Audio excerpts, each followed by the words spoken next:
Nakakita na ba kayo ng palaman na may konting tinapay? At sobrang laki nga ng mga pastries nila dito. At hindi tinipid.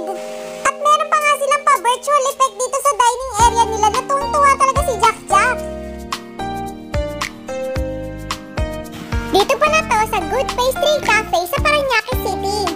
Astig nga itong lagayan ng pastry nila, pinipindot lang bumubukas na. Dito nga kami medyo nagkagulungan ni Ryan kasi hindi ko alam kung para saan tong isa. Sabi niya para daw yan sa tinapay. Sabi ko hindi para yan sa hot choco.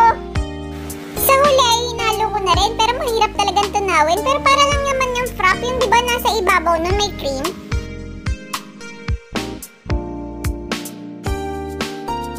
Dito nga sa resto na to, ikaw na lang talaga magsasawa sa mga palaman nila sa loob.